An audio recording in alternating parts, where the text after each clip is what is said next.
এই যে বাবরি মসজিদের ইতিহাস সম্পর্কে আপনারা অনেকেই জানেন না, ভুল ধারণা। ওখানে রামের জন্ম হয় নাই, হাড্ডিও পাওয়া যায় না, কিচ্ছু পাওয়া যায় না, সম্পূর্ণ মিথ্যা, সম্পূর্ণ ভুল, সম্পূর্ণ মিথ্যা, কিচ্ছু পাওয়া যায়নি। অযোধ্যার গভর্নর ছিল ইব্রাহিম কোতোয়াল, আলমগীর রহমতুল্লাহ আলাইহির একজন গভর্নর অযোধ্যার, তার নাম ইব্রাহিম কোতোয়াল। সে ইব্রাহিম কোতোয়াল শকুন্তলা নামে এক মেয়ের আশেক হইছে, খুবই সুন্দরী, খুবই আকর্ষণীয়, কিন্তু মেয়েটা হিন্দু। মেয়েটা কি হিন্দু। এখন ইব্রাহিম কোতোয়াল হিন্দু মেয়েকে প্রস্তাব দিয়েছে বিবাহের জন্য তার বাবার কাছে, কিন্তু মেয়ে তো হিন্দু। ইব্রাহিম কোতোয়াল গভর্নর তো মুসলমান, এখন হিন্দু মেয়ে মুসলমান গভর্নরের সাথে বিবাহ দিবে কিভাবে? কিন্তু আলহামদুলিল্লাহ নাহমাদুহু ওয়া নাস্তাঈনুহু ওয়া নাস্তাগফিরুহু ওয়া নাউযু বিল্লাহি মিন শুরুরি আনফুসিনা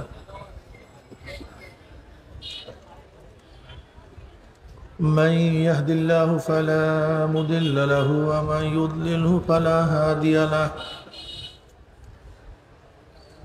ونشهد أن لا إله إلا الله وحده لا شريك له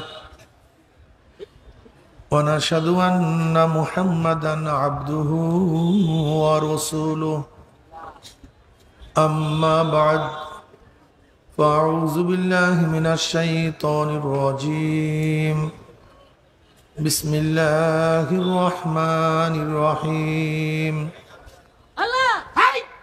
يا أيها الذين آمنوا صلوا عليه وسلموا تسليما اللهم صل على سيدنا بسم الله الرحمن الرحيم هو الذي بعث في الأميين رسولا منهم يتلو عليهم آياته ويزكيهم ويعلمهم الكتاب والحكمة وإن كانوا من قبل لفي ضلال مبين صدق الله مولانا العظيم وصدق رسول النبي الكريم আল্লাহ পাকের বান্দা জনাব মুহাম্মদ রাসূলুল্লাহ সাল্লাল্লাহু আলাইহি ওয়াসাল্লামের উম্মতগণ,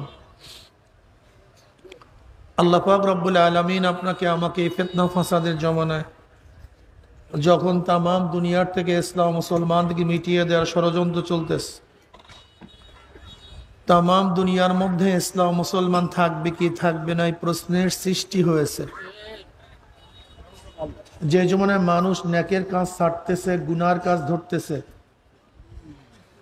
শুধু গুনার কাজ ধরেই না বরং গুনার কাজে প্রতিযোগিতা শুরু করছে, কে কার আগে জাহান্নামে যাবে। সবাই বলি না আউযু বিল্লাহ। যে জমানায় মানুষ নেকের কাজে আশ্চর্য হয়, গুনার কাজে স্বাভাবিক থাকে,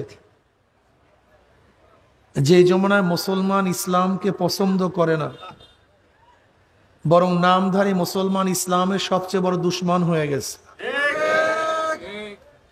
যে জমানায় শিরক বেদাতকে ইবাদত মনে করে, কবর পূজা, ব্যক্তি পূজা শিরক বেদাত, কিন্তু দাবি করে আমি আবেদ।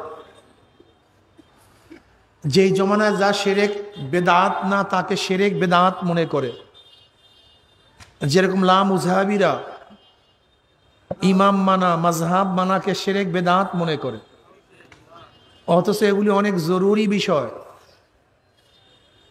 যা শিরক বেদাত না তাকে শিরক বেদাত মনে করে। যেই জমানায় আংশিক দিন পালন করে পরিপূর্ণ দিন পালন করার ঢিকুর তুলে, পালন করে আংশিক দিন, দাবি করে আমার চেয়ে বড় দিনদার আর দুনিয়াতে নেই,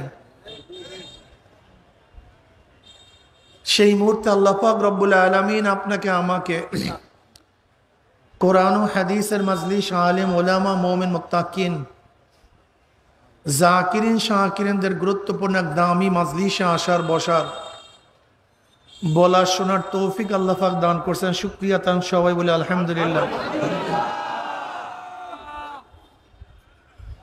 এই মাজলিস অনেক গুরুত্বপূর্ণ, অনেক দামি। আমি সবসময় জিকিরের মাজলিসকে ধোলাই কারখানা বলি। ধোলাই কারখানা যখন জামা কাপড় দেওয়া হয়, জামা কাপড়গুলি ময়লা থাকে, কারখানাওয়ালা যখন ফেরত দেয় পরিষ্কার, ময়লার কোনো চিহ্নও থাকে না। ঠিক এখানে যখন ঢুকছিলাম আমল নামায় গুনার বহুত ময়লা ছিল। আল্লাহ পাক কবুল করলে মাজলিস থেকে বের হয়ে যাবে, গুনাহ সব সাফ হয়ে যাবে, পরিষ্কার হয়ে যাবে।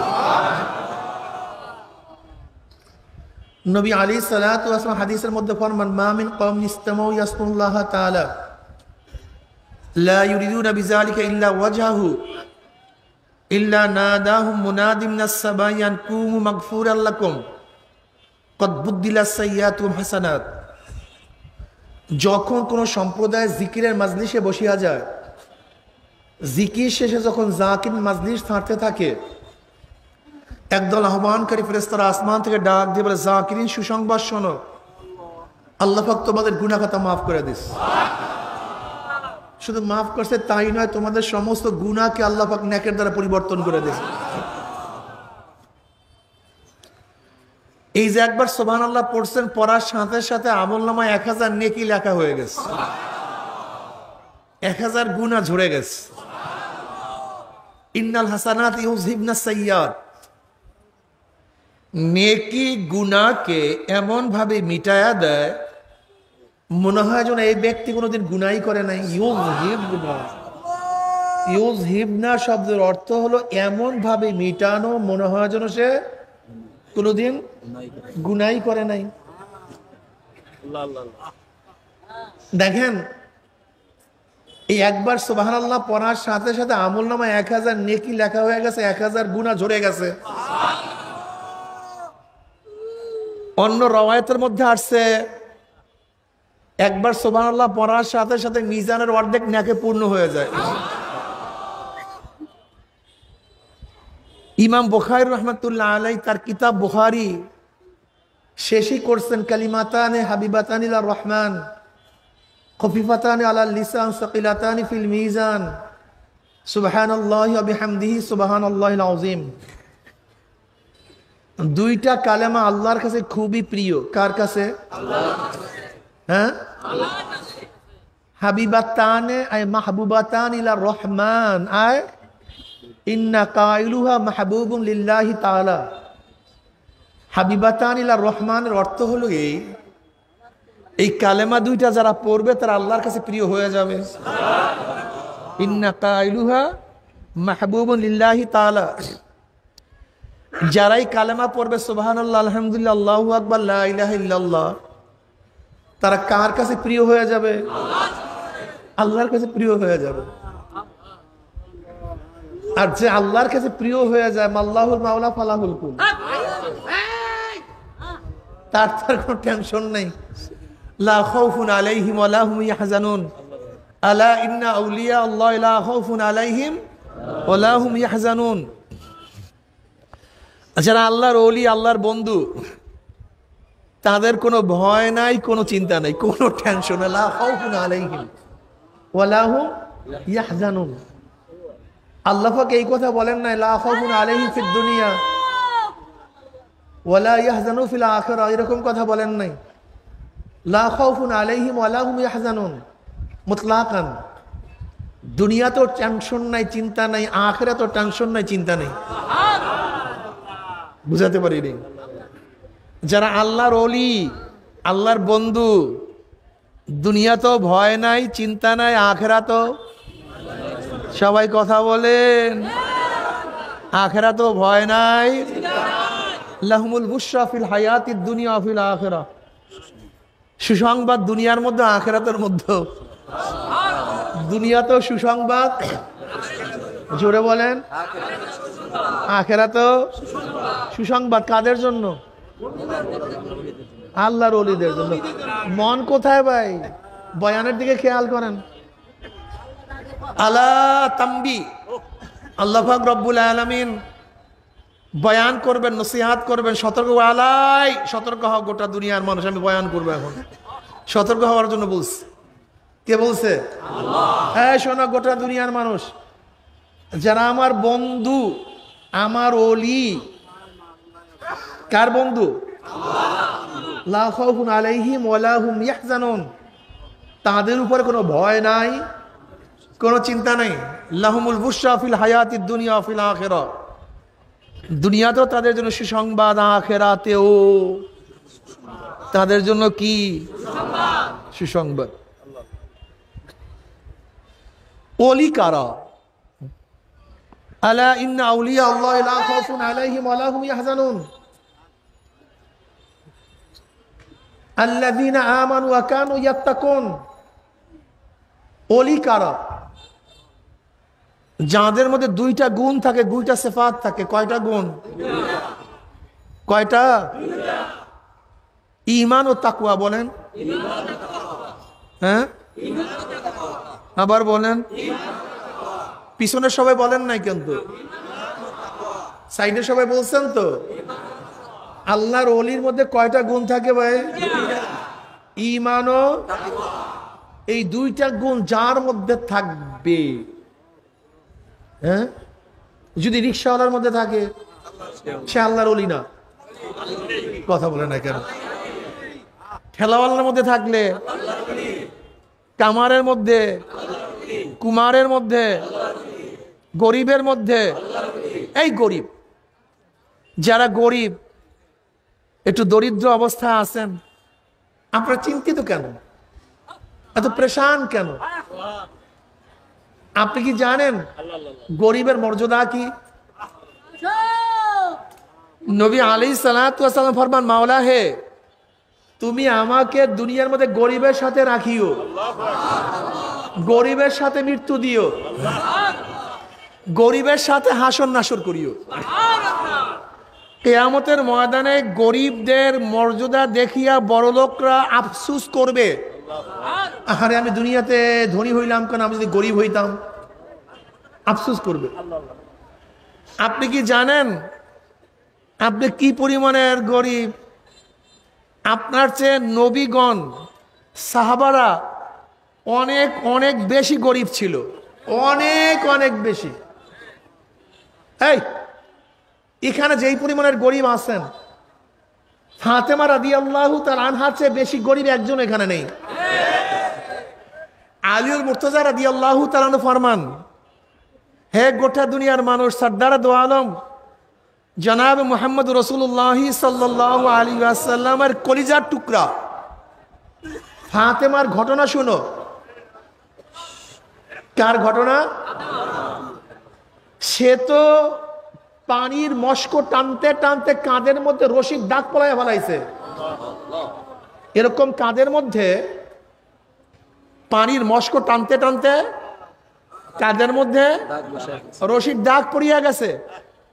আজকে কতজন মহিলা পাবেন যারা পানির মস্ক টানতে টানতে কাঁধের মধ্যে দাগ পড়ছে? আলী রাদিয়াল্লাহু তাআলা আনহু ফরমান, শোনো, আল্লাহর নবীর কলিজার টুকরা ফাতেমা আটার চাক্কি ঘুরাতে ঘুরাতে তার হাতের মধ্যে দাগ পড়িয়া গেছে। কতজন মহিলা আছেন এখানে দাগ পড়ছে? আলী রাদিয়াল্লাহু ফরমান, সরদার দো আলম আলাইহিস সালাতু ওয়াস সালামের কলিজার টুকরা ফাতেমার এবং আমার বিছানা শুধু একটা ছিল, তাও একটা বকরির চামড়া। বিছানাটা কি? বকরির চামড়ার বিছানা। ওই বিছানার মধ্যে আমি এবং ফাতেমা ঘুমাইতাম, এবং ওই চামড়ার মধ্যে দিনের বেলা পশুদেরকে খাদ্য দিতাম। একজন গরিব আছেন এখানে? একজনও নেই, একজনও নেই। আম্মাজান আয়েশা সিদ্দিকা রাদিয়াল্লাহু তাআলা আনহা ফরমান, নবী আলাইহিস সালাতু ওয়াস সালামের ঘরের মধ্যে কখনো কখনো 3 দিন পর্যন্ত আগুন জ্বলে নাই। আছেন একজনও বাংলাদেশে? আমাকে দেখান একজন গরিব বাংলাদেশে বর্তমানে, একজন গরিব দেখান যার চুলার মধ্যে 3 দিন পর্যন্ত আগুন জ্বলে না, এরকম একজন গরিব আমাকে বের করে দেন। তা কিসের গরিব আপনি? হ্যাঁ? আবু হুরায়রা রাদিয়াল্লাহু তাআলা আনহু ফরমান, ক্ষুধার যন্ত্রণায় মসজিদ থেকে বাহিরে নামলাম, রাস্তায় দাঁড়ায় গেলাম, সালাম দেয়া শুরু করলাম। মানুষ আমার চেহারার দিকে তাকাবে, আমার ক্ষুধার অবস্থা দেখবে, আমাকে দাওয়াত দিবে, তার ঘরে গিয়ে কিছু খাদ্য খাবো, এর জন্য মসজিদের রাস্তায় দাঁড়ায় গেছে।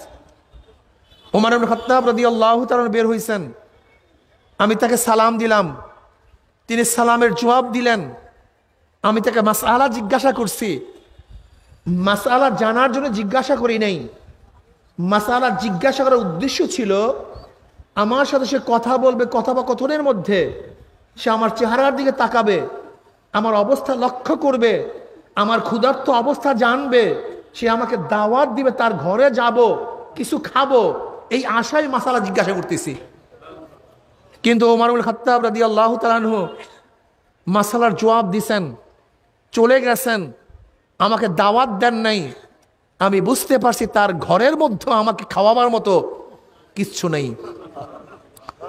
এরপরে আবু বকর সিদ্দিক রাদিয়াল্লাহু তাআলা আনহু বের হইছেন, আমি তাকে সালাম দিলাম, তিনি সালামের জবাব দিলেন। একই উদ্দেশ্যে মাসআলা জিজ্ঞাসা করছি, কিন্তু তিনি আমার মাসআলার জবাব দিছেন, চলে গেছেন, আমাকে দাওয়াত দেন নাই। আমি বুঝতে পারছি তার ঘরের মধ্যে আমাকে খাওয়াবার মতো কিছু নাই। এরপরে সরদার দু আলম জনাব মুহাম্মদ রাসূলুল্লাহ সাল্লাল্লাহু আলাইহি ওয়াসাল্লাম আসছেন, আমি তাকে সালাম দিছি। সালাম দেওয়ার সাথে সাথে নবী আলাইহিস সালাতু ওয়াস সালাম ঘরের মধ্যে আওয়াজ দিছে, এই খাওয়াবার মতো কিছু আছে কি ঘরের মধ্যে? ঘরের থেকে জবাব আসছে, এক পেয়ালা দুধ হাদিয়া হিসেবে আসছে। ওই এক পেয়ালা দুধ ব্যতীত অন্য কোনো কিছু ঘরের মধ্যে খাদ্য নাই। নবী আলাইহিস সালাতু ওয়াস সালাম আবু হুরায়রা রাদিয়াল্লাহু তাআলাকে বললেন, আবু হুরায়রা যাও, আহলুস সুফফা সবাইকে দাওয়াত দাও, আজকে সবাই আমার ঘরে দাওয়াত। আবু হুরায়রা রাদিয়াল্লাহু তাআলা চিন্তা করলেন, মাত্র এক পেয়ালা দুধ, আহলুস সুফফার সদস্য প্রায় 70-এর উপরে, মাত্র এক পেয়ালা দুধ, এই এক পেয়ালা দুধের মাধ্যমে সবাইকে আপ্যায়ন করবে কিভাবে? অথচ মাত্র এক পেয়ালা দুধ। জনাবে মুহাম্মদ রাসূলুল্লাহ সাল্লাল্লাহু আলাইহি ওয়াসাল্লাম আমাকে দাওয়াত দেওয়ার জন্য বলছেন, আর যখন সবাই আসবে বন্টনের দায়িত্ব তো আমাকেই দিবে, তখন যেই ক্ষুধার্ত আমি সেই ক্ষুধার্ত, আমার অবস্থা তো খারাপ। কিন্তু নবীর হুকুম পালন না করিয়া কোনো উপায় নেই, আমি সবাইকে দাওয়াত দিছি। আহলুস সুফফা সবাই খুশি, সংখ্যা প্রায় 70-এর উপরে। আর আহলুস সুফফার সাহাবীদের অবস্থা এরকম, পূর্ণাঙ্গ 2টা কাপড় কাউর ছিল না, পূর্ণাঙ্গ 2টা কাপড় কাউর ছিল না। জনাবে মুহাম্মদ রাসূলুল্লাহ সাল্লাল্লাহু আলাইহি ওয়াসাল্লামের দরবার পড়ে থাকতেন। নবী আলাইহিস সালাতু ওয়াস সালামের কাছে হাদিয়া আসতো, সেই হাদিয়া দিয়েই আহলুস সুফফার সমস্ত সদস্যদেরকে খাওয়া দাওয়া ভরণ পোষণের ব্যবস্থা করতেন। এটা নবীর দায়িত্ব ছিল। জনাবে মুহাম্মদ রাসূলুল্লাহ সাল্লাল্লাহু আলাইহি ওয়াসাল্লামের ঘরে যখন দাওয়াত, এমনি সবাই ক্ষুধার্ত, সবার চেহারার মধ্যে আনন্দ যে নবীর ঘরে দাওয়াত। অথচ আবু হুরায়রা রাদিয়াল্লাহু তাআলা জানেন মাত্র খাদ্যের পরিমাণ এক পেয়ালা দুধ, এছাড়া কোনো খাদ্য নেই। সবাই উপস্থিত, সবাই বসে গেছে, সবাই বসছে খাওয়ার জন্য। নবী আলাইহিস সালাতু ওয়াস সালাম ঘরের থেকে পেয়ালা ভর্তি দুধ নিয়ে আসছেন। এবার আবু হুরায়রা রাদিয়াল্লাহু তাআলা আনহুর কাছে সেই দুধের পেয়ালা দিছেন, বলেন, আবু হুরায়রা সবাইকে বন্টন করো, সবাইকে দুধ খাওয়াও। আবু হুরায়রা রাদিয়াল্লাহু বললেন, আমি দুধের পেয়ালা এক সাহাবীর কাছে নিয়ে গেছি, সে দুধের পেয়ালা থেকে চুমুক দিছে, এমনি ক্ষুধার্ত, কয়দিন খায় নাই আল্লাহই ভালো জানে, এক চুমুকে তার পেট পুরায়া ফেলাইছে।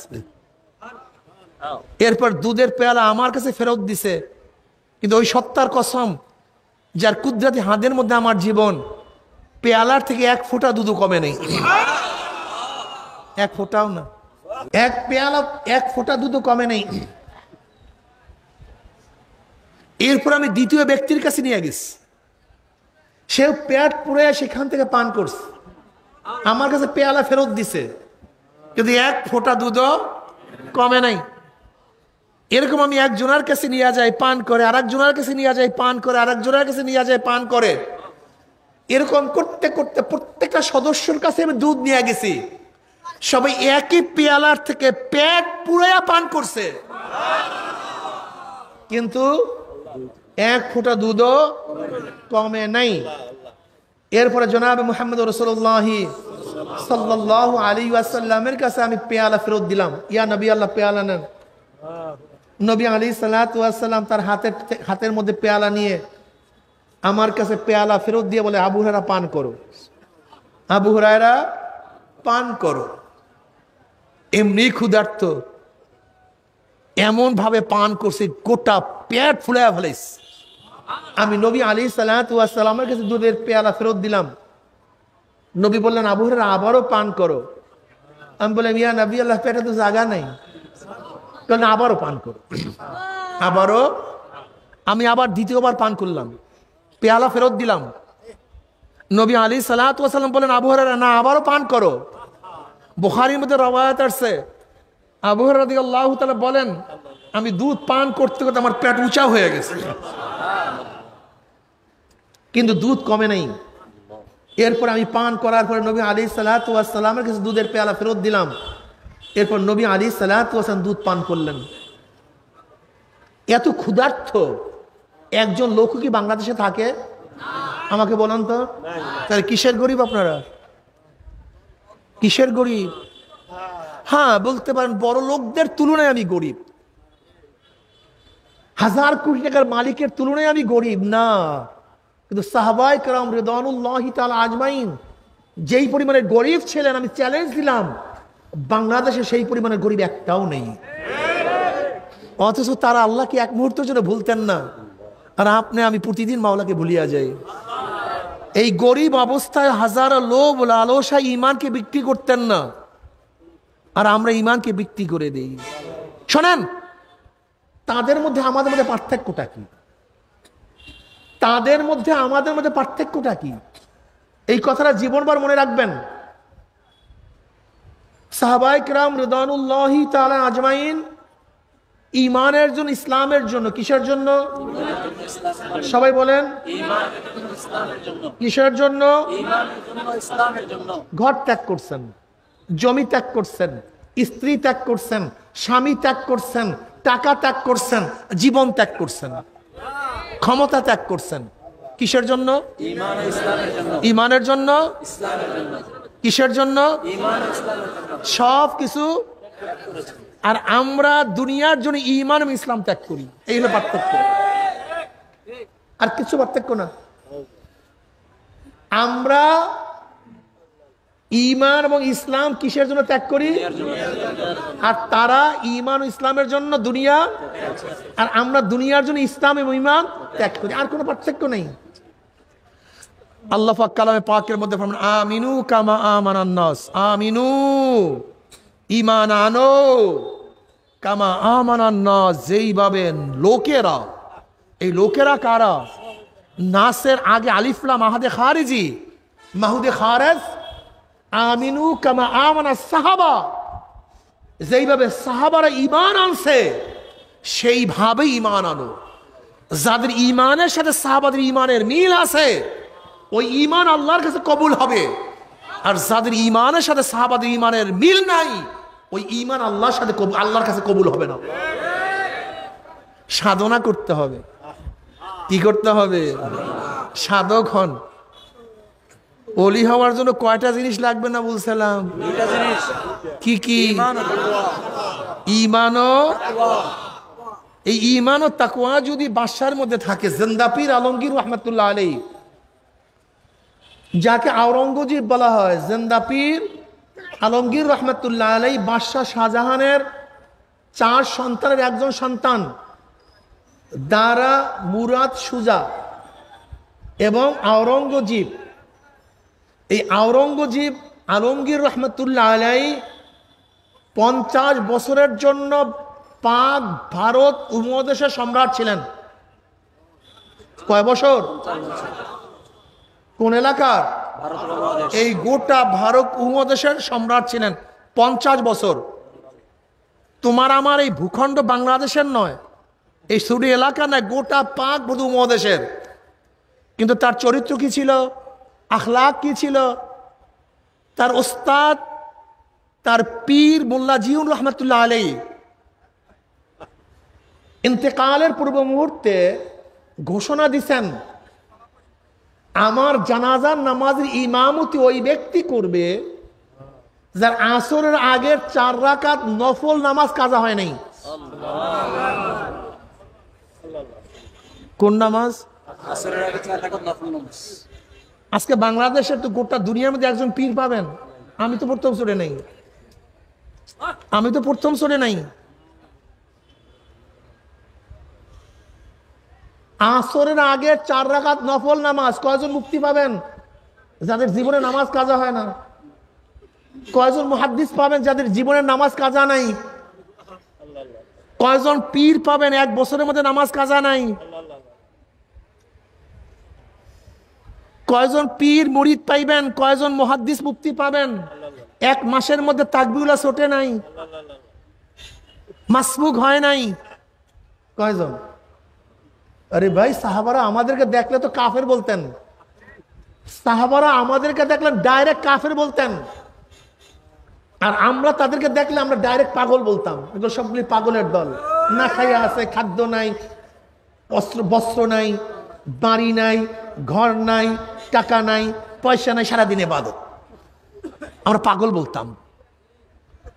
আর ওরা আমাদেরকে দেখলে কাফের বলতো। এগুলি ঈমান নাই, ওরা সারাদিন দুনিয়া নিয়ে ব্যস্ত। মোল্লা জিয়াউর রহমতুল্লাহ আলাইহি বহুত বড় আলেম ছিলেন, বহুত বড় বুজুর্গ ছিলেন। তার কাফির হাজির, সম্রাটের উস্তাদ, সম্রাটের পীর, তিনি আহ্বান করতেছেন, আমার উস্তাদ, আমার শায়েখ, সে তো ওসিয়াত করছে আসরের আগের যার 4 রাকাত নফল নামাজ কাজা হয় নাই, সেই ব্যক্তি হযরতের নামাজের জানাজার ইমামতি করবে। কে আছেন? জলদি আসেন। কেউ না, এই সাহস কারণ নেই। এবার আলমগীর রহমতুল্লাহ আলাইহি বললেন, আমার একটা গোপন ইবাদত ছিল, আমল ছিল, যা কেউ জানতো না, আমার ওস্তাদ সবাইকে জানায়া দিল। এরপরে বাদশাহ আলমগীর রহমতুল্লাহ আলাইহি সেই জানাজার ইমামতি দাঁড়ায় গেছেন। অথচ কি ছিলেন তিনি? কেমন বাদশাহ? এই বাংলাদেশের ছোট ভূখণ্ডের। আর আমাদের দেশে বর্তমানে মেম্বার, চেয়ারম্যান, এমপি হলে মনে হয় যেন ধরাকে সরা মনে করি না। আরে ইসলাম কোথায়? এই বাদশাহ আলমগীর রহমতুল্লাহ চরিত্র কি ছিল? তিনি প্রতি জুমার নামাজের পরে দিল্লির মসজিদে প্রজাদের কথা শুনতেন নিজের কানে, নিজের কানে প্রজাদের অভিযোগ শুনতেন। এই যে বাবরি মসজিদ, বাবরি মসজিদের ইতিহাস সম্পর্কে আপনারা অনেকেই জানেন না, ভুল ধারণা। ওখানে রামের জন্ম হয় নাই, হাড্ডিও পাওয়া যায় না, কিচ্ছু পাওয়া যায় না, সম্পূর্ণ মিথ্যা, সম্পূর্ণ সম্পূর্ণ ভুল, সম্পূর্ণ মিথ্যা, কিচ্ছু পাওয়া যায়নি। অযোধ্যার গভর্নর ছিল ইব্রাহিম কোতোয়াল। আলমগীর রহমতুল্লাহ আলাইহির একজন গভর্নর অযোধ্যার, তার নাম ইব্রাহিম কোতোয়াল। সে ইব্রাহিম কোতোয়াল শকুন্তলা নামে এক মেয়ের আশেক হইস, খুবই সুন্দরী, খুবই আকর্ষণীয়, কিন্তু মেয়েটা হিন্দু। মেয়েটা কি? হিন্দু। এখন ইব্রাহিম কোতোয়াল হিন্দু মেয়েকে প্রস্তাব দিয়েছে বিবাহের জন্য তার বাবার কাছে, কিন্তু মেয়ে তো হিন্দু। ইব্রাহিম কোতোয়াল গভর্নর তো মুসলমান। এখন হিন্দু মেয়ে মুসলমান গভর্নর সাথে বিবাহ দিবে কিভাবে? কিন্তু যেহেতু গভর্নর শাসক, বাবা কিছু বলতেও পারতেছে না, চিন্তিত। এবার খুব চিন্তিত অবস্থায় ঘরের মধ্যে ঢুকছে। শকুন্তলা খুবই সুন্দরী, খুবই সুশীলী, খুবই আকর্ষণীয়, খুবই মেধাবী। সে বাবার চেহারা দেখে বুঝতে পারছে বাবাই খুবই চিন্তিত। শকুন্তলা বলতেছে, বাবা কি হয়েছে, আপনি চিন্তিত কেন? কি চিন্তা করতেছেন? বলে মা তোমার কাছে বইলে লাভটা কি?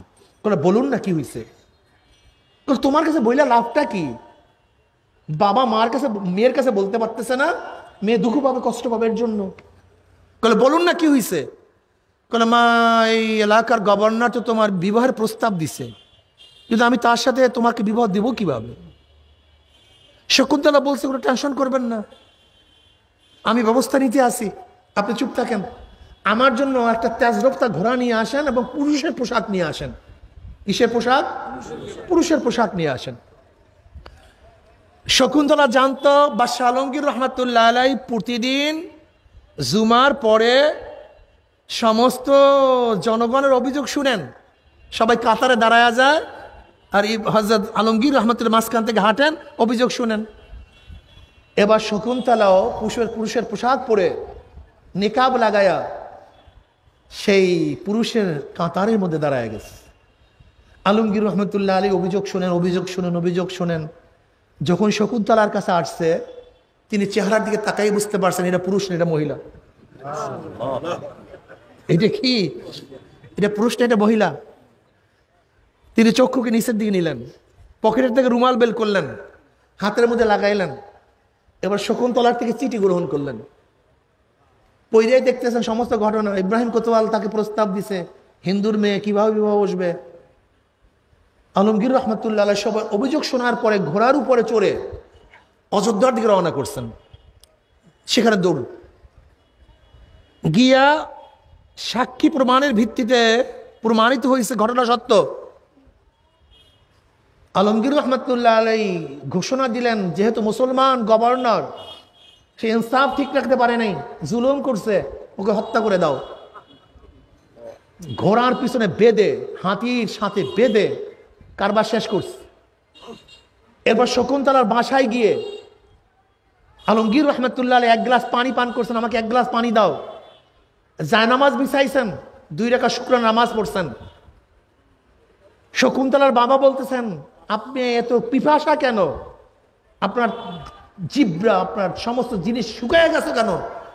বলে আমি ওয়াদা করছি, শপথ করছিলাম তোমার মেয়ের চিঠি পড়ার পরে যতক্ষণ পর্যন্ত বিচার করতে না পারবো ততক্ষণ পর্যন্ত এক ঢোক পানিও আমি পান করবো না। আমি বিচার করছি, তারপর পানি পান করলাম। নামাজ পড়লেন কেন? শুকরান, আমি একটা ভালো বিচার করতে পারছি এর জন্য। তখন শকুন্তলার বাবা বলছে, যেই স্থানে আপনি সেজদা করছেন আজীবন আপনার জাতি এখানে সেজদা করবে, কাজে সমস্ত জমি আমি মসজিদের জন্য অক্ষ করে দিলাম। সেই জায়গাটি আলমগীর রহমতুল্লাহ বাবরি মসজিদ করছেন বাদশাহ বাবরের নামে, যে প্রথম মুঘল সম্রাটের গোড়াপত্তন করছেন। ন্যায়পরায়ণ বাদশাহ ছিল বাদশাহ বাবর, সেই তো মুঘলদের প্রথম বাদশাহ। তার ছেলে হুমায়ুন, হুমায়ুনের ছেলে আকবর, আকবরের ছেলে শাহজাহান, শাহজাহানের ছেলে আলমগীর। দেখেন, একজন বাদশাহ হওয়ার পরেও জনগণের কথার কিভাবে গুরুত্ব দিতেন, তা একজন মহিলা। আর আজকে আমাদের শাসকদের অবস্থা কি? কি অবস্থা বলেন তো? কোথায় মুসলমানের চরিত্র আর কোথায় আমাদের চরিত্র? ওমর ইবনে খাত্তাব রাদিয়াল্লাহু তাআলা অর্ধজাহানের বাদশা। কত জাহানের ভাই? ছোট্ট একটা অর্ধজাহানের বাদশা ওমর ইবনে খাত্তাব রাদিয়াল্লাহু তাআলা আনহু। একদিন সরকারি কাজ করতেছিলেন, আদালতের মধ্যে ছিলেন, সবার বিচার আচার করতেছিলেন। বিচার আচার শেষ, অন্য সরকারি কাজ করা শুরু করছেন। হঠাৎ এক যুবক এসে বলতেছে, আমার সাথে অমুকে খারাপ ব্যবহার করছে, আমার বিচারটা করে দেন। ওমর ইবনে খাত্তাব রাদিয়াল্লাহু বললেন, এতক্ষণ আমি ইজলাসের মধ্যে ছিলাম, তখন তুমি অভিযোগ দিলা না, এখন আমি অন্য কাজে ব্যস্ত, তুমি এখন অভিযোগ নিয়ে আসছো? কারণ আমার বিচারটা করে দেন। ওমর ইবনে খাত্তাব রাদিয়াল্লাহু এখন বিচার নিতে আসছো? বেয়াতুটে একটা বাড়ি লেগে আছে, যা পরে আস। বাড়িতে হওয়ার পরে হঠাৎ চিন্তা করছেন, আমি বিচার করব না, তাকে তো বললেই হইতো, আমি পিটানটা দিলাম কেন? এটা জুলুম। যদিও কিয়ামতের ময়দানে আমার বিরুদ্ধে আল্লাহর কাছে নালিশ দেয়। মুসলমান বুঝো, আসি একজন মুসলমান এখানে কন্ত, আমি তো নাই, আমি তো নাই। আমি তো নাই। কি মুসলমান? এই তো কি এগুলি কিসের মুসলমান? কি বলছে আমাদেরকে মুসলমান? ওমর ইবনে খাত্তাব যে অর্ধজাহানের বাদশা, রোমের সম্রাটটা, যার নাম শুনে কাঁপতো।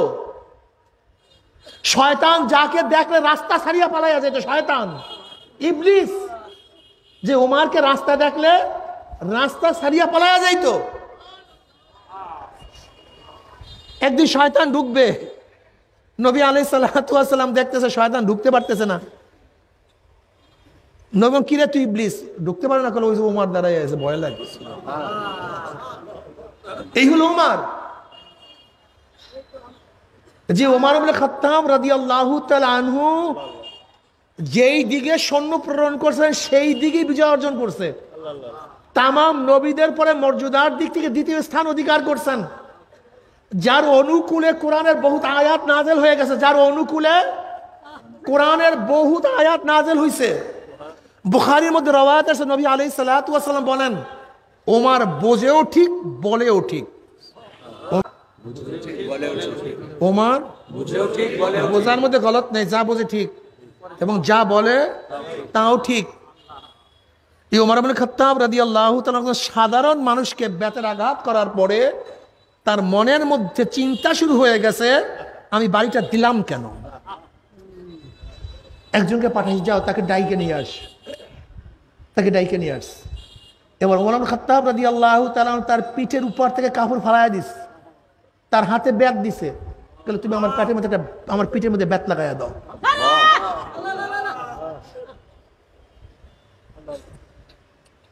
আসি একজন মুসলমান কন্ত, আমি তো দেখি না।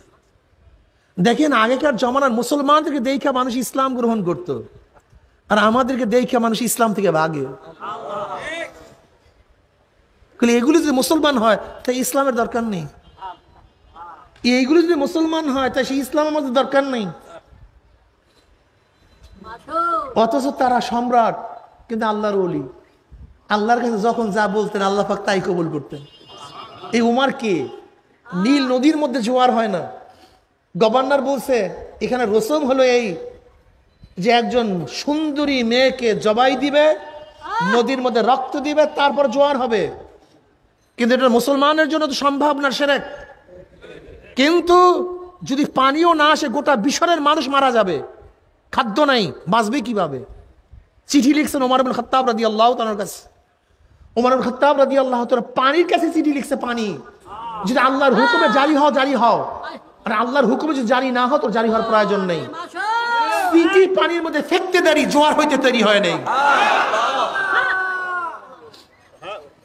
কি বুঝলেন?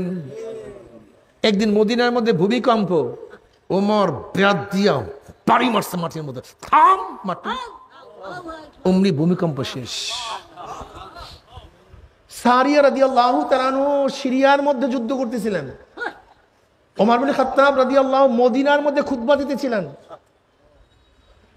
ওইদিকে মদিনার মিম্বার থেকে আওয়াজ, ইয়া সারিয়াতুল জাবাল, ইয়া সারিয়াতুল জাবাল, আই উনজুর ইলাল জাবাল,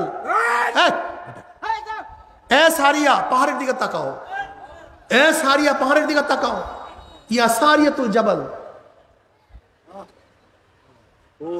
মানুষ চিন্তা করতেছে কি কয় উমর ইবনে খাত্তাব, আগের বয়ান পরের বয়ান, মাঝখানে সারিয়াতুল জাবাল। ওদিকে সারিয়া রাদিয়াল্লাহু তাআলা যুদ্ধের মধ্যে ছিলেন, তিনি হঠাৎ আমিরুল মুমিনিনের আওয়াজ পান, ইয়া সারিয়াতুল জাবাল। তিনি চিন্তা করেন কোথায় আমিরুল মুমিনিন, সে তো মদিনা, আমি সিরিয়ায়। তিনি ভ্রুক্ষেপ করলেন না, আবারও যুদ্ধের মধ্যে লিপ্ত। হঠাৎ আবারও আওয়াজ, ইয়া সারিয়াতুল জাবাল। আবার ফিরলেন, ঘটনা কি? ঘটনা কি? দেখেন কিছু না। আবারও যুদ্ধের মধ্যে মনোনিবেশ করলেন, যুদ্ধ শুরু হয়ে গেছে। আবারও তৃতীয়বার ডাক, ইয়া সারিয়াতুল জাবাল। এবার ওমর ইবনে খাত্তাব রাদিয়াল্লাহু আওয়াজ পাওয়ার পরে সারিয়া রাদিয়াল্লাহু বললেন, ঘটনা কি? একদল সৈন্য পাঠাইছে, দেখো তো পাহাড়ের উপরে কি। পাহাড়ের উপরে গিয়া দেখে যে তাদের শত্রুরা পাহাড়ের দিক থেকে আক্রমণ করার জন্য আসতেছে। যদি ওই মুহূর্তে আমিরুল মুমিনিনের আওয়াজ না পাইতো তাহলে একজনও যুদ্ধের ময়দান থেকে বাঁচতে পারতো না। সবাই, মদিনার মানুষ আশ্চর্য, সারিয়া রাদিয়াল্লাহু তাআলা কাফেলা আশ্চর্য, সবাই অপেক্ষা আছে সারিয়া আসুক। সারিয়া রাদিয়াল্লাহু তাআলা যখন যুদ্ধ ক্ষেত্র শেষ করে বিজয় ভেসে মদিনার মধ্যে প্রবেশ করতেছিলেন, সাহাবারা দৌড়ে গেছেন, ভাই সারিয়া অমুক টাইম অমুক দিন জুমার সময় আমিরুল মুমিনিনের কোনো আওয়াজ পাইছো? হ্যাঁ ভাই, তো সেও তো আশ্চর্য, ঘটনা কি? হ্যাঁ আওয়াজ পেয়েছি। কি আওয়াজ পেয়েছো? আমি যুদ্ধের মধ্যে ছিলাম, হঠাৎ আমিরুল মুমিনিন বলছি ইয়া সারিয়াতুল জাবাল। তা আমি চিন্তা করলাম আমিরুল মুমিনিন কোথা থেকে আমাকে ইশারা করবে, আওয়াজ দিবে। আমি ভ্রুক্ষেপ করিনি, আবারও আওয়াজ, ভ্রুক্ষেপ করিনি, আবারও আওয়াজ। আমি পাহাড়ের উপরে সৈন্য দল প্রেরণ করলাম, তারা দেখতেছে ওদিক থেকে শূন্য, আমার দেশ শত্রু শূন্য আক্রমণ করার জন্য আসতেছে। আল্লাহর কসম, ওই দিন যদি আমিরুল মুমিনের আওয়াজ না পাইতাম তাহলে একজন মুসলমান আজকে বাঁচতে পারতাম না। ও ওমর ইবনে খাত্তাব আওয়াজ দেয় মদিনায়, বাতাস পুছায়া দেয় সিরিয়ায়। কি বুঝলেন? আল্লাহর ওলি। এরা কি? অথচ বাদশাহ, আল্লাহর ওলি।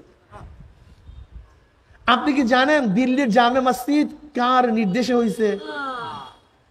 বাদশাহ শাহজাহান একটা মসজিদ স্বপ্ন দেখছে, মনের মধ্যে এরাদা করছে এই ডিজাইন একটা মসজিদ করবে, ভুলে গেছে।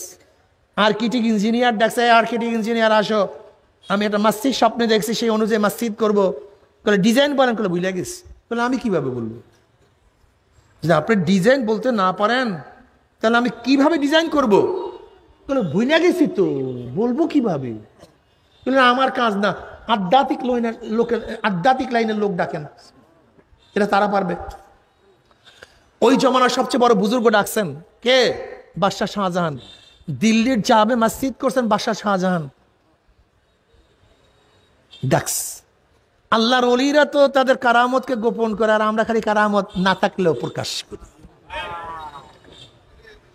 বুজুর্গ বলছে আমি তো বুজুর্গ না ভাই, বাদশাহ নামদার, আমি তো বুজুর্গ না। বলে কে বুজুর্গ? বলে আপনার বাবসখানায় যে বাবরসে, সে আমার চেয়ে বড় বুজুর্গ, আপনার তাকে ডাকেন। মনে আছে তো আল্লামা রুমি রহমতুল্লাহ আলাইহির কবিতা, কার তাকে? ওই কামারের আতুরের বাড়িতে কবিতা, কবিতা কামার টানটুন টানটুন বাড়ি মারত, আর তার থেকে অজরে কবিতা বের হইত। ওই কামার আল্লাহর ওলি ছিল, দুইজন বন্ধু, অথচ কামার কিন্তু বন্ধু কার? আল্লামা রুমি, ওই জমানার সবচেয়ে বড় আলেম, সবচেয়ে বড় বুজুর্গ, কিন্তু তার বন্ধু একজন কামার। কি মজা রে, কি মজা। এবার বাবুর থেকে ডাকছে, বলে মসজিদের নকশা করে দাও। বলে আমি তো বড় বুজুর্গ না। বলে কে? বলে আপনার মেতর, আমার সে বড় বুজুর্গ, তাকে ডাকেন। কে ভাই? এবার মেতরকে ডাকা হয়েছে। ঘটনা বলার সাথে সাথে মেতর বলতেছে, বাদশাহ নামদার, আপনি যে মসজিদ দেখছেন দুনিয়ার কোন নমুনার মসজিদ না, এটা জান্নাতের এক নমুনার মসজিদ। আপনি অপেক্ষা করেন, আমি ডিজাইন করে নিয়ে আসতেছি, এটা অপেক্ষা করেন। এরপরে সেই মেতর কাগজের মধ্যে নকশা করে নিয়ে আসছে। বাদশাহ শাহজাহান দেখার পরে বলছে আল্লাহর কসম, আমি স্বপ্নের মধ্যে এই ডিজাইনের মসজিদই দেখছি। আজকে দিল্লির জামে মসজিদের নকশাকারক একজন মেতর, অথচ আল্লাহর ওলি। কয় জিনিস না? দুই জিনিস। কি জানি বললেন তো? ঈমানও যদি মেতরের মধ্যে থাকে, কামারের মধ্যে, চামারের মধ্যে, বাসার মধ্যে, কি কি? তাকওয়া কি জিনিস? ওয়ালাহু সালাসু মারাতিব, তাকওয়ার তিনটা স্তর আছে। এর মধ্যে মাশহুর মারুফ আত-তাজান্নুমান কুল্লি মা ইউসামু মিন ফি'লিন আও তারকান হাত্তা সাগাইর ইনদা কওমিন ওয়া হুয়াল মুতাআরিফ বিসমিত তাকওয়া ফি শার ওয়া আলাইহি কাওলু তাআলা ওয়ালাউ আন্না আহলাল কুরআ আমানু ওয়াত্তাকাউ লাফাতাহনা আলাইহিম বারাকাতিম মিনাস সামাই ওয়াল আরদ। আল্লামা বাইজাবি রাহমাতুল্লাহ আলাইহি তাকওয়ার স্তর বাতান, যে তাকওয়া বলা হয়, বলেন করণীয় বর্জনীয় যা করলে অথবা বর্জন করলে গুনাহ হয় এমন জিনিস থেকে নিজেকে বাঁচায়া রাখার নাম তাকওয়া। নামাজ করণীয় না বর্জনীয়? বর্জনীয়। বর্জন করলে গুনাহ হয়। রোজা করণীয় না বর্জনীয়? জোরে বলেন। বর্জন করলে কি হয়? সুদ করণীয় না বর্জনীয়? ধরলে কি হয়? ঘুষ করণীয় না বর্জনীয়? গ্রহণ করলে কি হয়? অর্থাৎ করণীয় বর্জনীয় যা করলে অথবা বর্জন করলে গুনাহ হয় এমন জিনিস থেকে নিজেকে বাঁচাইয়া রাখার নাম তাকওয়া। অর্থাৎ যে ব্যক্তি মুত্তাকি সে গুনাহ করে না, আর যে গুনাহ করে সে মুত্তাকি না। যে গুনাহ করে সে মুত্তাকি না, যে মুত্তাকি সে গুনাহ করে না, আর যে মুত্তাকি না সে আল্লাহর ওলিও হইতে পারে না। যে ব্যক্তি আল্লাহর ওলি লা খাউফুন আলাইহিম ওয়া লা হুম ইয়াহজানুন, তার কোনো ভয় কোনো চিন্তা নাই, কোনো ভয় নাই। লাহুমুল বুশরা ফিল হায়াতিদ দুনিয়া ওয়া ফিল আখিরাহ। যেমন দেখবেন আল্লাহর ওলি রিকশাওয়ালা বলবেন ভাই তুমি কেমন আছো, দেখবেন হাসি দিয়ে বলবেন আল্লাহ খুবই ভালো রাখছে, কোনো টেনশন নেই, কোনো চিন্তা নেই। একজন কৃষক আল্লাহর ওলি যদি বলেন ভাই কেমন আছো, দেখবেন হাসি দিয়ে আল্লাহ খুবই ভালো রাখছে। একজন ঠেলাওয়ালা, একজন কুলি, একজন মজদুর, তার সবসময় খেয়াল আমার মাওলা, আমার মাওলা, আমার মাওলা, আমার মাওলা, আমি মাওলা ছাড়া কিছু বুঝি না। যেরকম দেখবেন একজন বাদশার মেয়ে একজন গোলামের যখন প্রেমে পড়িয়া যায় তখন ওই মেয়ের বাদশাহীর কথা মনে থাকে না, কোনো খাটের কথা মনে নাই, গাড়ির কথা মনে নাই, বিল্ডিংয়ের কথা কোনো মনে নাই। সারাদিন প্রেমাস্পদ, আমার প্রেমাস্পদ, আমার অমুক, আমার অমুক, আমার তমুক। কে তাকে খারাপ বলবে, কে মন্দ বলবে, কে গালি দেবে, তার কোনো খবর তার মধ্যে নাই। আবার যখন বাদশার ছেলে কোনো বান্দির প্রেমের মধ্যে পড়িয়া যায়, সে বান্দির সাথে বিবাহ করবে, তার লজ্জা, তার শরম, তার ইজ্জত থাকবে না, তার বাবার সম্মান থাকবে না, এরকম কোনো চিন্তা সেই ছেলের মধ্যে নাই। তার সব সময় চিন্তা আমার মাশুকা, আমার মাহবুবা কোথায়। যদি দুনিয়ার একজন মানুষের প্রেমে পড়িয়া সারাদিন অমুক অমুক অমুক করতে পারে, তা আমার মাওলার প্রেম, আমার মাওলার মোহাব্বত কি এত কম হইয়া গেল? যার মধ্যে আমার মাওলার প্রেম চলে আসে, যার মধ্যে আমার মাওলার মোহাব্বত চলে আসে, যে দেখতা হো মাই তু হি তু হ্যায়, তু হি তু হ্যায়, তু হি তু, हर रंग में तू है, गोल में तू है, भो में तू, मुझे डर देखता हो मैं तू ही तू है, तू ही तू।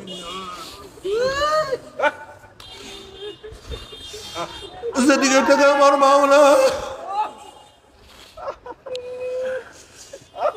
নামাজের দৌড়ে আমার মাওলাই কই, সেজদার মধ্যে আমার মাওলাই কই, রুকুর মধ্যে আমার মাওলাই কই, রোজার মধ্যে আমার মাওলাই কই। আহারে জিকিরে বই আমার মাওলাকে ডাক দেয় আল্লাহ আল্লাহ। কত আল্লাহর ওলিরা বলছে যখন আমি আল্লাহকে ডাক দেই আমার জিহ্বার মধ্যে মিঠা মিঠা লাগে। আমার আল্লাহ নিজেই তো বলে আলা বিজিক্রিল্লাহি তাতমাইন্নুল কুলুব, জিকির একমাত্র মুমিনের কলবকে শান্তি করিয়া দেয়।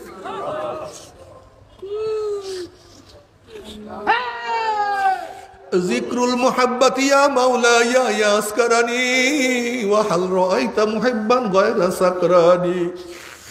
জিক্রুল মুহাব্বতি ইয়া মাওলায়া ইয়াসকারানি ওয়া হাল রাআইতা মুহিব্বান গায়রা সাকরানি। মাওলা তোমার জিকির আমাকে পাগল করিয়া দিয়েছে, তোমার মহাব্বত আমাকে বেহুশ বানাইয়া ফেলাইছে।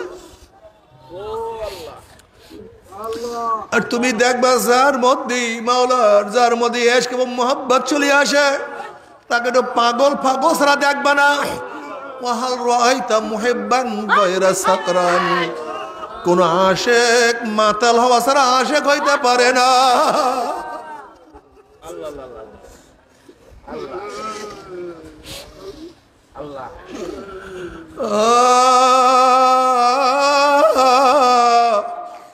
মাওয়ারে যদি মাওলার আশেক হইতে পারো, মাওলার পাগল হইতে পারো, যদি মাওলার ধ্যান ও খেয়াল কলবের মধ্যে একবার জমা করতেই পারো, তখন তোমার অবস্থাটা কেমন হবে তুমি কি জানো? আল্লাহ,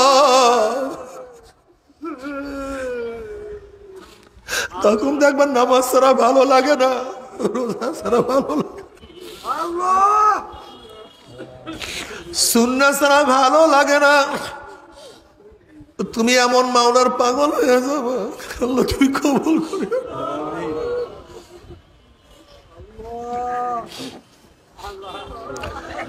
আমার যুবক বাবারা, আমার মুরব্বী বা যুবক বাবারা, তোমরা কেন মাওলার পাগল হবে না? ঈসা আলাইহিস সালাতু ওয়াস সালাম এক বস্তির নিকট থেকে রওনা করলেন। এক যুবক ঈসা আলাইহিস সালাতু ওয়াস সালাম দেখিয়ে চিনিয়া ফলাইছে এই জমানার নবী ঈসা। যুবক বলছেন, নবী ঈসা আপনি মাওলার কাছে দোয়া করেন, মাওলা যেন আমাকে এক অণু পরিমাণ মোহাব্বত দান করে।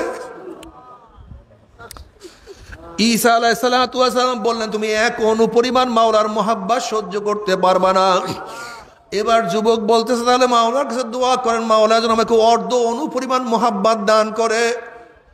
নবী ঈসা আলাইহিস সালাতু ওয়াস সালাম আল্লাহর কাছে দোয়া করলেন, মাওলা হে তুমি এই যুবককে তোমার অর্ধ পরিমাণ মোহাব্বত দান করো।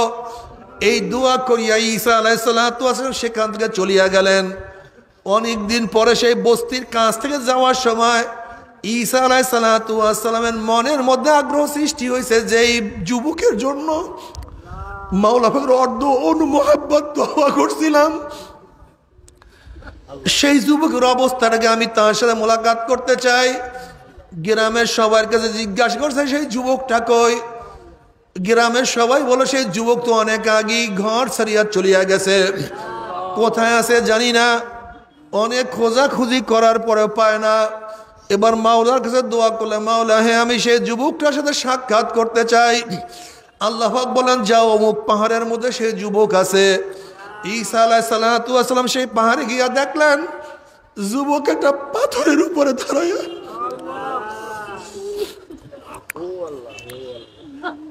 যুবক একটা পাথরের উপরে দাঁড়াইয়া আসমানের দিকে তাকাইয়া কার সাথে যেন কথা বলতে আছে, মুখ দাঁড়াইয়া কথা বল।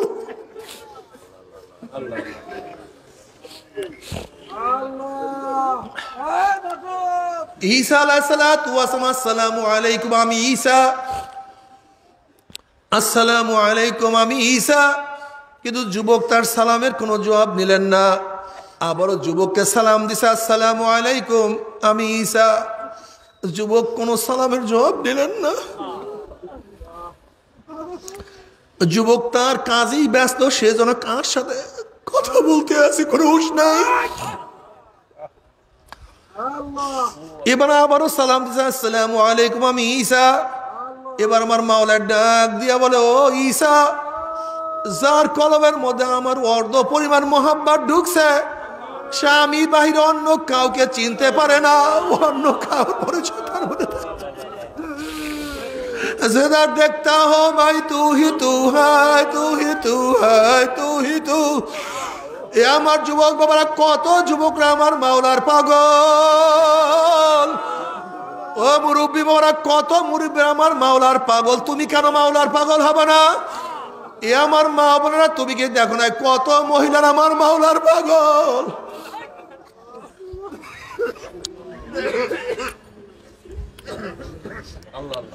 রাবেয়া বসরি রহমতুল্লাহ আলাইহা একদিন এক হাতে পানি আর এক হাতে আগুন নিয়ে দৌড়াদৌড়ি করতে আছে।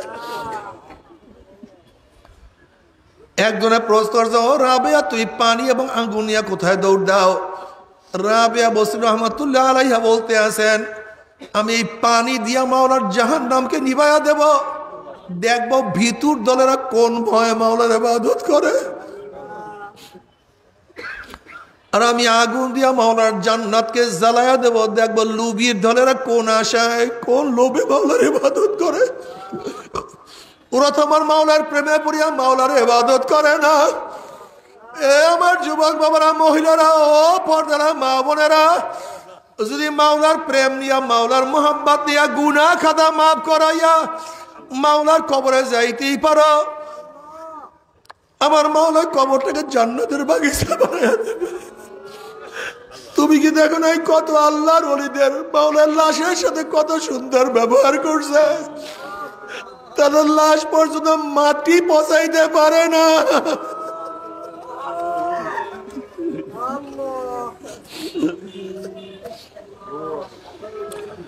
এমনকি যেই কাপড় তার শরীরের সাথে লাগা সেই কাপড় পচে না। বাবারে, দুনিয়া কয়দিন পাগলামি করবো রে বাবা। যদি মাওলাকে নিয়ে কবরে যাইতে পারো, কবরটা জান্নাতের বাগিচা হয়ে যাবে। মাওলাকে নিয়ে কিয়ামতের ময়দানে উঠতে পারো, আমার মাওলা নিজের ডাকিয়া ডাকি আরো শুনেছে জায়গা করিয়া দিবে আল্লাহ। তারা শুধু নূরের মধ্যে দৌড়াই পাবে, নূরুম ইয়াসা বাইনা আইদিহিম ওয়া বিআইমানিহিম। তাদের ডাইনে নূর, বামে নূর, সামনে নূর, পিছনে নূর। নূরের মধ্যে দৌড়াই বলে মাওলাই কই, আমার মাওলাই কই আল্লাহ। আল্লাহ আল্লাহ। أما من أوتي كتابه بيمينه فيقول هاؤم اقرءوا كتابيه إني ظننت أني ملاق حسابيه فهو في عيشة راضية في جنة عالية قطوفها دانية كلوا واشربوا هنيئا بما أسلفتم في الأيام الخالية। আমল নামা ডাইন হাতে পুরিয়া যাবে, চেহারা নূরে আলোকিত হয়ে যাবে। وإن منكم إلا واردها كان على ربك حتما مقضيا ثم ننزل الذين اتقوا ونذر الظالمين فيها جثيا। 30,000 বছরের পুরসরাত 1 সেকেন্ডের মধ্যে পানি দিয়ে আমার মাওলার জান্নাতে চলিয়া যাবে। আল্লাহ কবুল করিয়া নাও।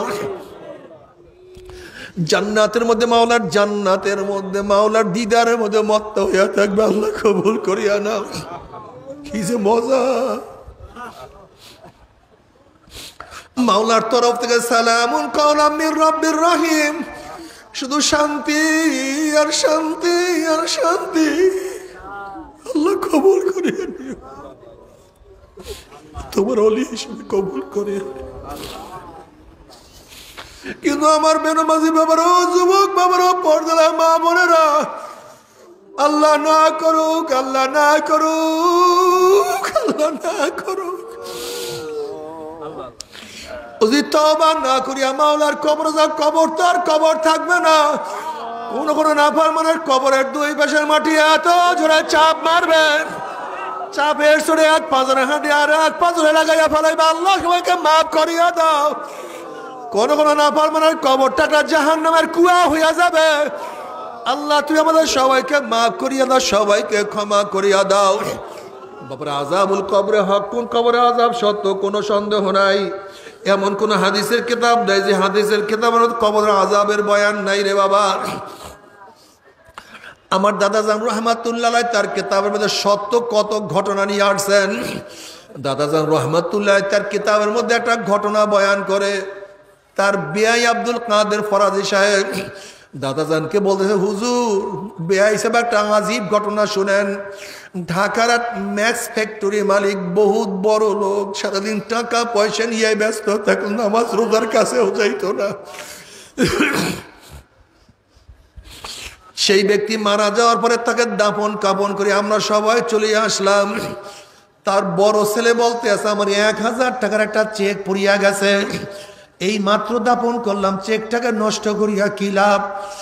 আমরা সবাই পরামর্শ করিয়া যখন তার কবর ওর থেকে মাটি উঠানো শুরু করলাম, হঠাৎ দেখি কবরের মধ্য থেকে ধোঁয়া বাহির হওয়া শুরু হয়ে গেছে। আমরা বললাম এগুলি কিছু না, মনে হয় যেন গ্যাস ফরম করছে বা অন্য কিছু হয়েছে। বিয়া হিসাব যখন আস্তে আস্তে বাঁশ উঠাইলাম, ধোঁয়া পরিষ্কার হয়ে গেছে। যখন লাশের দিকে তাকাইলাম, তখন দেখি লাশের জিভটা টানিয়া না বিছানার মধ্যে ঝুলাইয়া ফেলাইছে, হাত পা ভাঙিয়া আগুন করিয়া ফেলাইছে। আগুনের সাপে চেহারা পুড়িয়া শুয়ারের চেহারার মতো হয়ে গেছে। এই অবস্থা দেখি আমরা চিল্লাতে বেহুশ হয়ে পড়িয়া গেছি।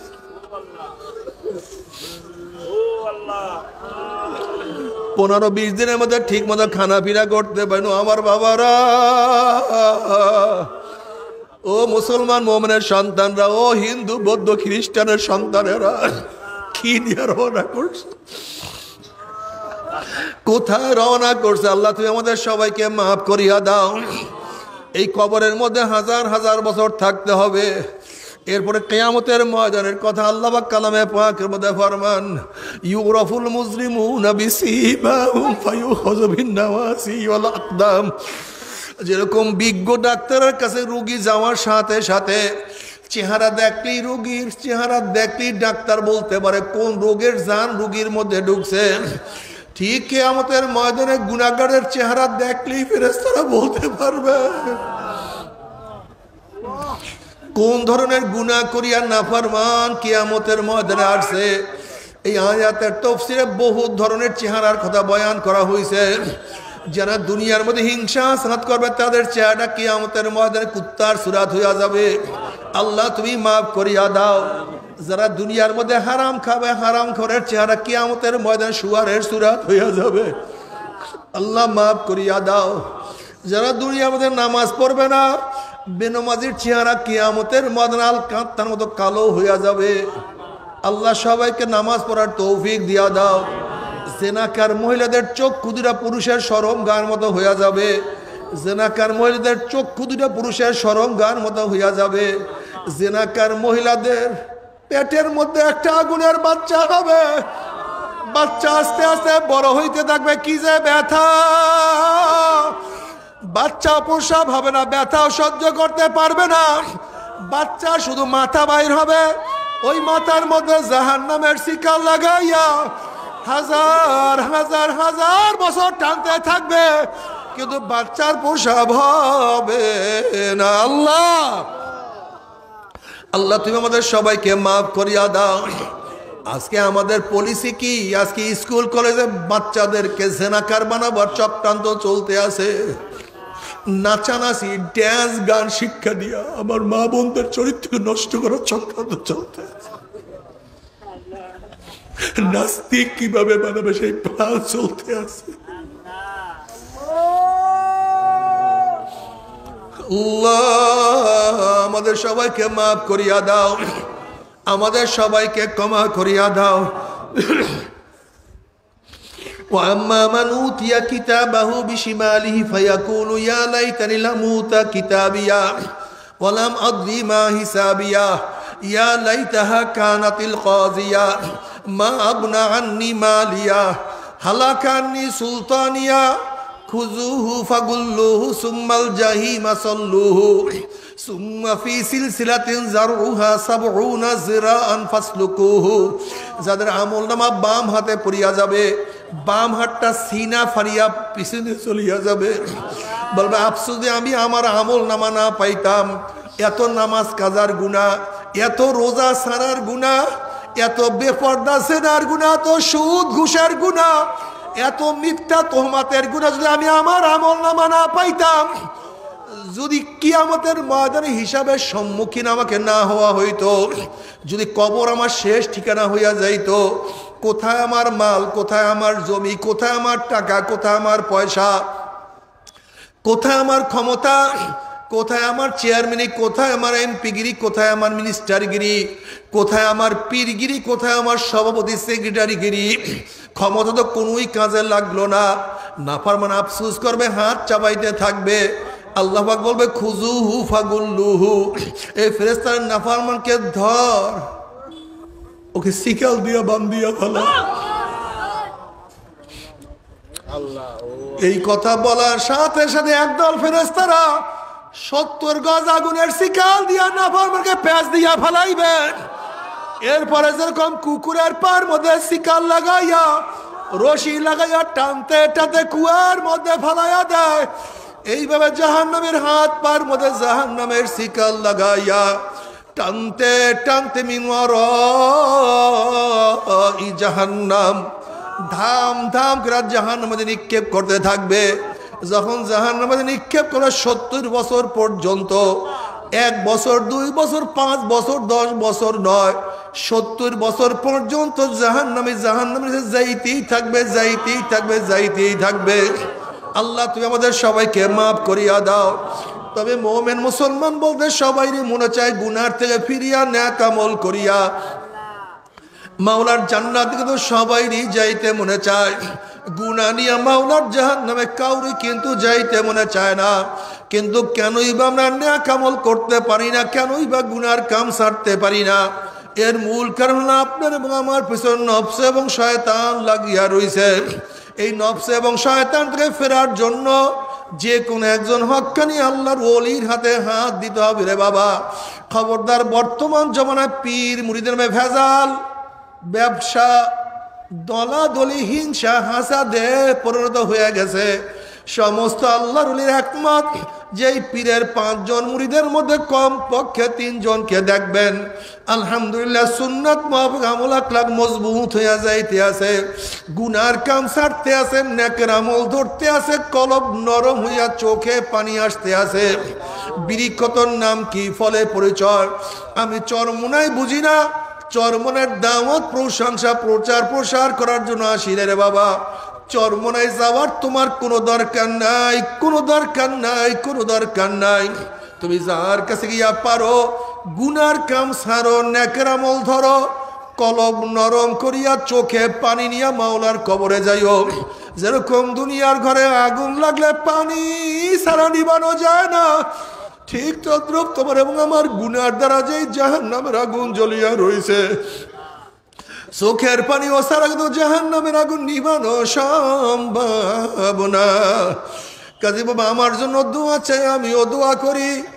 সবাই সবার জন্য প্রাণ খুলিয়া দোয়া করো, যেন কিয়ামতের ময়দানে গলাগুলি বাঁধিয়া মাওলা একসাথে জান্নাতে যাওয়ার তৌফিক দিয়া দেন। আল্লাহুম্মা আমিন।